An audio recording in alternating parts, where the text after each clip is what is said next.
Halo, selamat pagi. Nama saya Cahya. Di sini saya akan melakukan sesi wawancara dengan salah satu staf hotel The Ritz-Carlton Bali, yang mana nantinya hasil wawancara ini akan digunakan untuk pengumpulan data proposal yang akan saya buat. Dan kali ini saya bersama salah satu staf hotel dari Ritz-Carlton Bali. Ya, perkenalkan saya Dharma Susila sebagai front office agent dari Ritz-Carlton Bali. Oke, Kak Dharma. Pertama, aku mau ngucapin makasih banget karena Kak Dharma udah mau bersedia untuk diwawancarai. Ya, sama-sama Bunga. Terima kasih banyak. Oke, langsung aja ya ke pertanyaannya. Oke.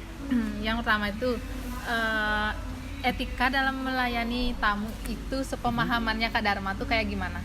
Oke, kalau kita ngomongin etika, Bunga, etika itu kan tata cara kita bersikap, tata cara kita bagaimana melayani. Kalau di hotel kan melayani customer, melayani tamu kita kan. Jadi etika itu sebenarnya dari manusia pun sudah membawa masing-masing. Benar. Dan kakak pasti sudah tahu juga bahwa staff dari Ritz-Carlton itu etikanya nggak usah diragukan lagi. Udah tersaring semuanya terbaik sih yang masuk ke Ritz-Carlton Bali. Begitu.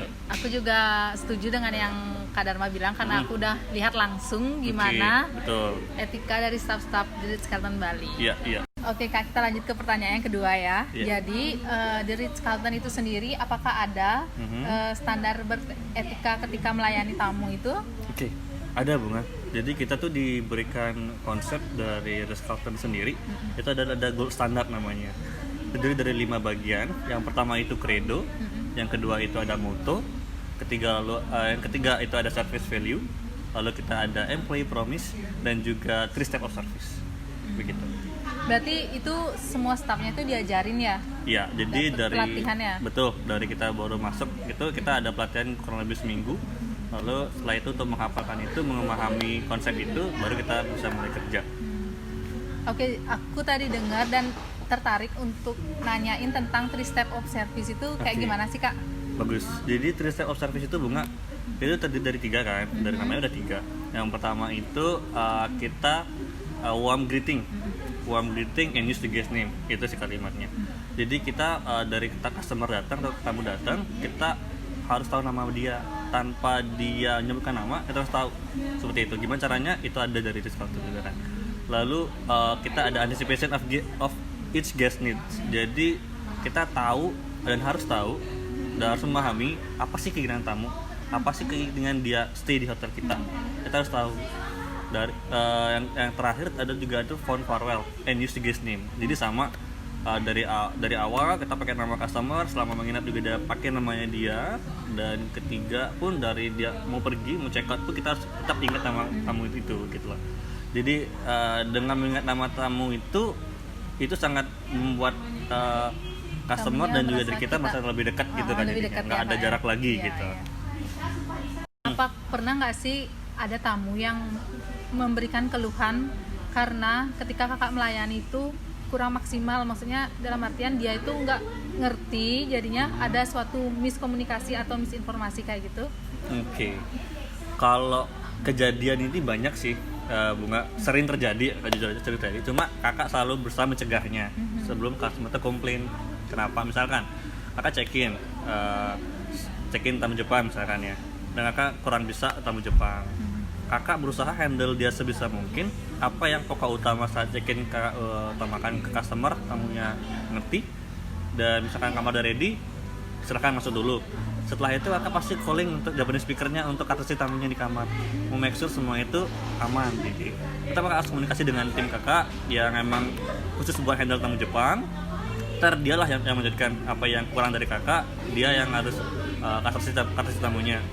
Tentang bagaimana kamarnya kah, atau check-innya, atau ada hal yang kurang mengerti untuk check-in tadi, kayak gitu sih Bu. Berarti pertama kakak dulu yang kakak berusaha sebaik handle mungkin, gitu, betul. Baru nanti untuk make sure jadi di courtesy call ya. Courtesy call, betul.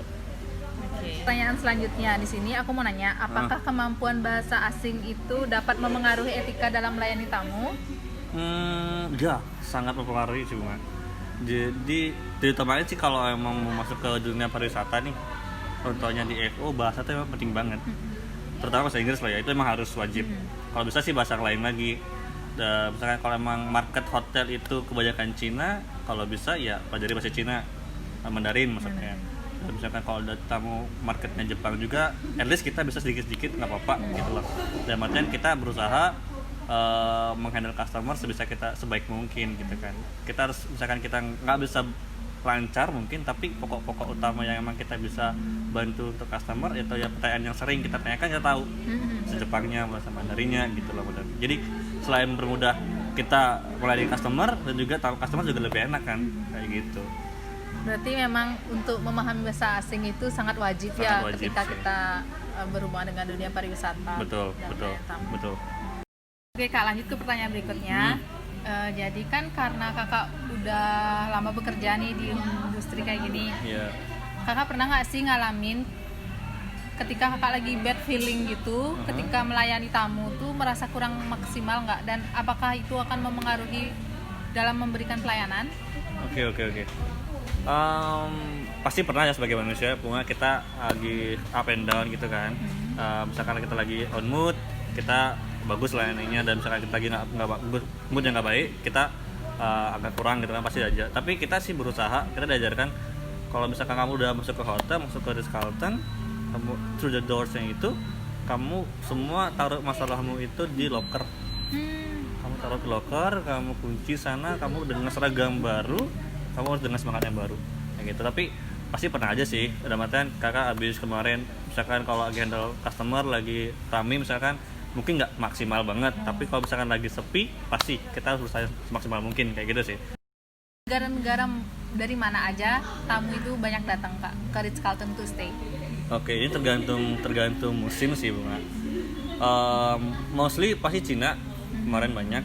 Cina market banyak, lalu dari Jepang tuh yang kedua yang stay di Ritz-Carlton, lalu dari Amerika, Europe, dan lokal ada, Indonesia juga banyak. Iya.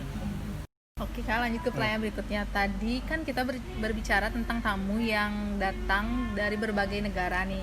Betul. Di Ritz-Carlton sendiri itu ada nggak sih klasifikasi tipe customer yang datang ke Ritz-Carlton itu? Apakah ada perbedaannya? Oke, berarti yang menginap di hotel berarti ya ada sih bunga. Jadi kita diajarkan ada benar tiga. Yang pertama itu customer atau tamu yang menginap di hotel karena dia ada tujuan honeymoon misalkan, memang mau menikmati waktu bersama berdua aja. Lalu ada yang family vacation, jadi dengan keluarga dia menginap di hotel bersama anak-anaknya kan, gitu. Jadi ingin relax.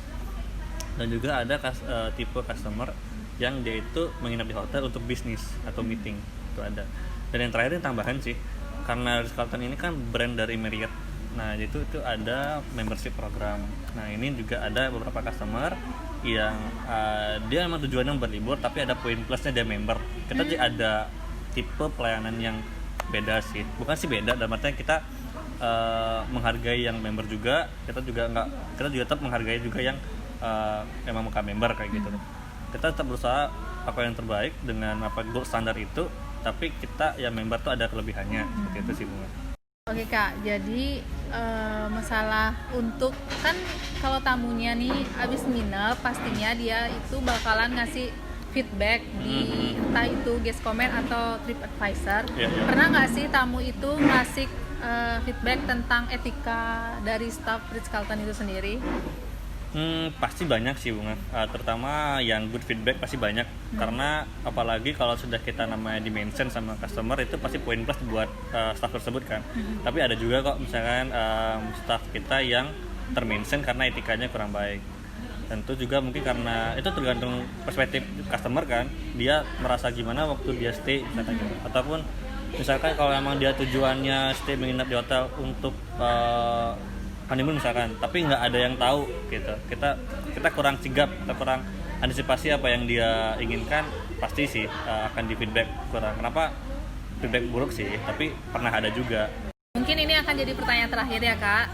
Untuk sesi wawancara ini, ada nggak sih solusi atau saran dari kakak pribadi untuk suatu industri, terutama di bidang perhotelan ya, untuk karyawannya sendiri itu dalam beretika ketika melayani tamu yang baik itu gimana? Biar tamunya tuh merasa puas dilayani. Oke. sebenarnya semua hotel pasti menerapkan sudah ada etika atau standar mereka melayani sih Mbak.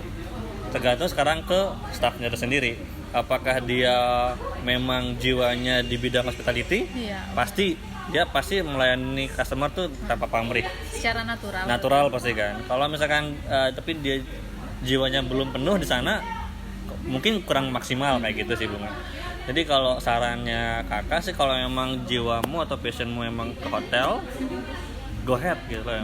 Tunjukkan yang terbaik gitu. Kalau misalkan kamu masih belum menemuinya, nggak apa-apa, pelan-pelan kamu jalani, tapi jangan sampai kamu lalai dan juga sampai membuat nama company itu buruk kayak gitu loh. Jadi kamu sudah bekerja di sana, di hotel tersebut, ya kamu tanggung jawab juga dengan nama ini gitu. Dimanapun kamu berada gitu sih.